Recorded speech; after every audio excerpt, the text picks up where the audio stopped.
बिस्मिल्लाहिर्रहमानिर्रहीम, अस्सलामु अलैकुम। आज का प्रोग्राम हमारा बाइनरी से कन्वर्जन होगी डेसिमल के अंदर।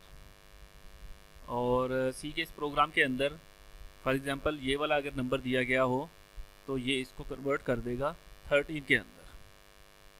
अब पहले इसकी हम लॉजिक समझ लेते हैं कि ये कन्वर्जन होती कैसे है, फिर उसका प्रोग्राम हम लिखने की कोशिश करेंगे इंशाल्लाह। फॉर एग्जांपल अगर हमारे पास ये एक नंबर है 1101, तो बाइनरी में इसकी कन्वर्जन बाइनरी से डेसिमल में किस तरह होगी, इस तरफ से शुरू कर सकते हैं या इस तरह से कर सकते हैं। मैं इस साइड से ले रहा हूँ तो यहाँ पे मैं लूँगा इसको 1 मल्टीप्लाई बाय 2, फिर आएगा 0 मल्टीप्लाई बाय 2 और ये दोनों आपस में प्लस होंगे। इस तरह हमारे पास आएगा 1 मल्टीप्लाई बाय 2 और ये भी आपस में प्लस हो जाएगा। लास्ट में 1 मल्टीप्लाई बाय 2, तो ये 4 फैक्टर इसके बना दिए हैं और इसको मल्टीप्लाई करते जाएंगे 2 के साथ। ये यानी कि इसके फार्मूला है। बाइनरी में अगर कन्वर्जन करनी है, अगर डेसिमल में करनी है, उसमें ऑक्टल में करनी है, तो यहाँ 8 से मल्टीप्लिकेशन हो जाएगी। फिर उसके बाद हमारे पास यहाँ पे इसकी पावर 0, इसका पावर 1, 2 और ये 3, तो 1 मल्टीप्लाई बाय 8 आ जाएगा 2 की पावर 3 और फिर प्लस होगा ये 1 मल्टीप्लाई बाय 4, फिर इसमें प्लस हो जाएगा 0 मल्टीप्लाई बाय 2 और फिर प्लस हो जाएगा 1 मल्टीप्लाई बाय 1। अच्छा, इसको सॉल्व करेंगे तो हमारे पास 13 आ जाएगा। तो बात हम इस पर नहीं कर रहे, अब हमने करना ये है कि हम प्रोग्राम में कोडिंग इसको किस तरह करेंगे, उसके लिए हमें कौन कौन सी चीज़ें रिक्वायर्ड होंगी। अच्छा, अगर इसको देखिए, इसके फैक्टर बना लें अगर हम, तो ये चीज़ें मल्टीप्लिकेशन हो रही है और फिर आपस में प्लस हो रही हैं। और इसको अगर हम एवेलुएट करें तो हमारे पास ये 1 है, यहाँ पे भी 1 है और ये वाला 1 है। पहला पहले वाला है, दूसरा ये वाला है, थर्ड हमारे पास 0 है, ये वाला आ जाएगी और फिर ये वाली वैल्यू। तो एक चीज़ तो हमें ये चाहिए कि हमारे पास जो भी नंबर दिया गया हो उसको हमने सेपरेट कर लेना है।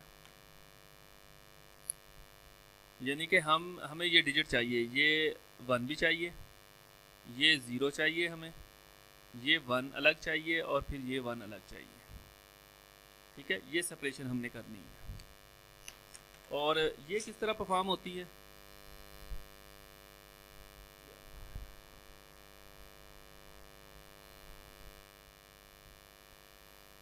अच्छा अब ये सेपरेशन कैसे होगी।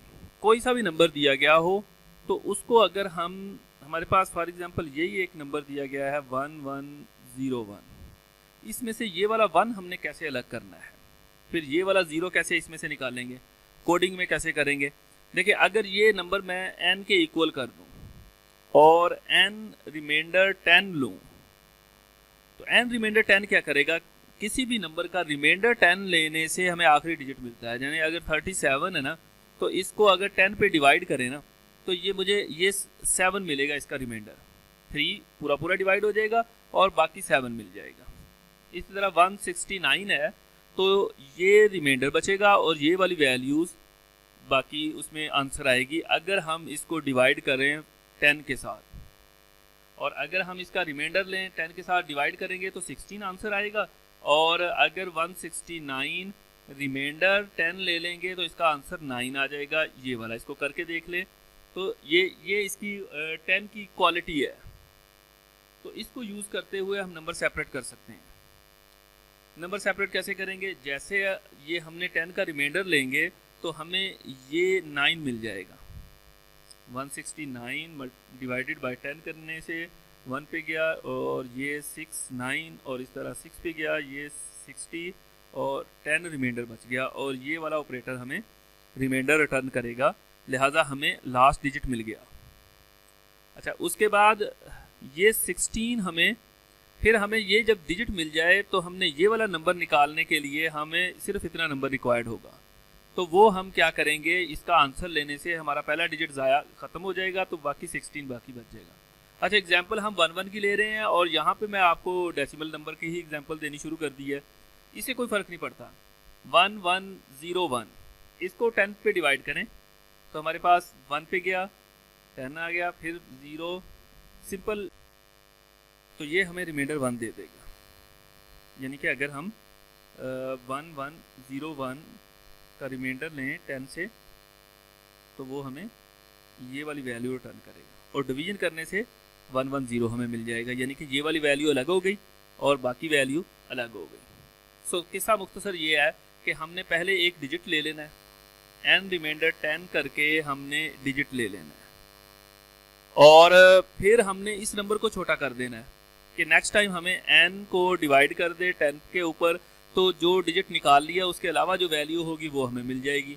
तो इसको हमने n में ही रख दिया है, चूंकि हमने n को छोटा करना है, अभी n की ज़रूरत नहीं है हमें कहीं पे भी, लिहाजा हम उसको छोटा करके n में ही रख रहे हैं। तो ये वाले मसला हमारा सॉल्व हो जाएगा, क्योंकि नेक्स्ट टाइम जब डिजिट निकालना होगा, चूंकि n छोटा हुआ है तो उसमें से 10 का रिमाइंडर लेने से दरमियान वाला नंबर निकल आएगा। फिर चूंकि ये भी छोटा हो जाएगा इस तरह करने से, तो फिर दोबारा ये वाला 1 मिल जाएगा। फिर जब इसको डिवाइड करेंगे तो सिर्फ 1 रह जाएगा अकेला, रिमाइंडर लेने से वो 1 बाकी बचेगा। इसको वैल्यूएट करके देखिएगा, आपको इसकी क्लैरिफिकेशन हो जाएगी। ये मैंने डिजिट सेपरेट करने में भी इसको एक्सप्लेन किया हुआ है। अच्छा, अब हमारे पास ये वाली मसला, इसका सोल्यूशन मिल गया हमें। अब हमें रिक्वायर्ड है कि ये 1 मल्टीप्लाई करना है, फिर 2 आ जाए, फिर 4 आ जाए, फिर 8 आ जाए। तो सिंपल तौर पे इसका मैं इस तरफ से भी आ सकता हूँ, आप इस तरफ से भी ले सकते हैं इसको। सिंपल तौर पे मैं इसको इस तरफ से ले रहा हूँ कि अगर मैं f स्टार्टिंग पे ले लूँ, एक फैक्टर के नाम से मैंने ले लिया 1, और मैं कहूँ कि जी f is equal to f स्टैरिक 2, तो पहले लूप से पहले मेरे पास 1 था, तो ये वाला मसला मुझे 1 मिल गया, इसको कैलकुलेट कर लिया, वैल्यूएट कर लिया हमने। देन क्या होगा अगले लूप के अंदर f स्टैरिक 2, तो f क्या था, 1 था, 1 मल्टीप्लाई बाय 2 2 हो जाएगा, f में 2 स्टोर हो गया, तो मुझे ये 2 भी मिल गया अगले चक्कर में। नेक्स्ट ये f2 है, तो 2 मल्टीप्लाई बाय 2 4 हो गया, तो हमें ये वाली वैल्यू भी मिल गई। थर्ड जब इसका 4 सर्कल चलेगा तो यहाँ पे 2 की बजाय क्या आएगा, 4 आ जाएगा, 4 मल्टीप्लाई बाय 2 तो 8 मिल जाएगा, तो हमें ये भी वैल्यू मिल जाएगी। बस इसको हमने एग्जीक्यूट करते रहना है, और कहाँ तक जाएगा, जब तक कह लें कि ना वो n की वैल्यू 1 से बड़ी नहीं है। अब ये किस लिए, क्योंकि अगर हमें 1 1 0 1 ये मिला हुआ है, पहले हमने इसको निकाला ये वाली वैल्यू, बाकी ये n रह गया, फिर इसमें निकाला और ये n रह गया, फिर इसको निकाला ये n रह गया, फिर इसको निकाला ये n रह गया, फिर इसको निकाला तो 0 n रह गया। तो उस वक्त तक लूप चलता रहे जब तक वो n हमारे पास 0 नहीं आ जाता। अब इसके कोड को थोड़ा सा एवेलुएट कर लेते हैं, फिर उसको एग्जीक्यूट करके देखते हैं। चीज़ें वही है जो वहाँ पे हमने बनाई है, ये इसका कोड है, तो हमने n ले लिया यहाँ पे, और एक मैंने इसको सेलेक्ट कर लेते हैं, बिट के लिए बिट ही ले लिया, डेसिमल नंबर को इकट्ठा करने के लिए डेसिमल पूरा ले लिया और शुरू में 0 रखा, ताकि इसमें को प्लस करेंगे तो वो उसमें फ़र्क नहीं पड़ेगा। और वो f जो मैंने फैक्टर के तौर पे आपको कहा था वो 1 ले लिया। नंबर इंटर करा के मैंने n में रख लिया, आप किसी भी वेरिएबल में रख सकते हैं। और फिर इस n की भी वजाहत कर दी कि ये उस वक्त तक चलता रहेगा जब तक ये कम करते करते करते एंड तक नहीं पहुंच जाता ये लूप, कि ये तीनों चारों काम उस वक्त तक होते रहेंगे। काम वही है, बिट अलग करने के लिए रिमाइंडर 10 के साथ लेंगे तो वो पहली बिट अलग हो जाएगी जो इस साइड से पहली है, रिमाइंडर 10 लेने से ये नहीं मिलेगी, ये वाली मिलेगी। इसको उठाने का भी एक तरीका है डिवाइड करने का, तो लेकिन मैं इसको प्रेफर करता हूँ क्योंकि ये एक फार्मूले में आ जाती है चीज़। सेकंड हमने क्या किया, ये वाला काम किया, बिट को f से मल्टीप्लाई किया।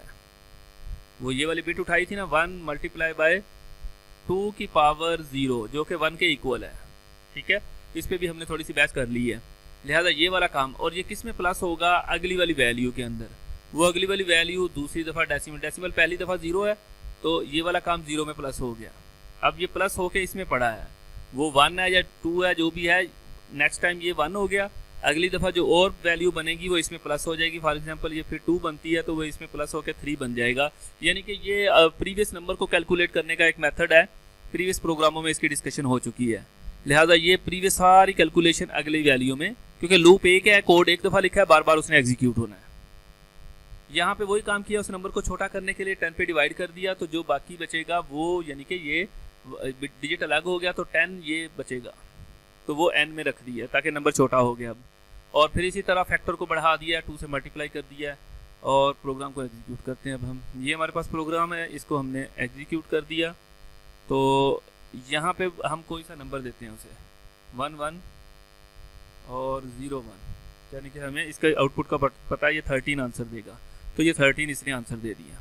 फिर इसको एग्जीक्यूट करते हैं, एक दफ़ा नंबर चेंज करके देते हैं, 1101 सॉरी 8 आ गया।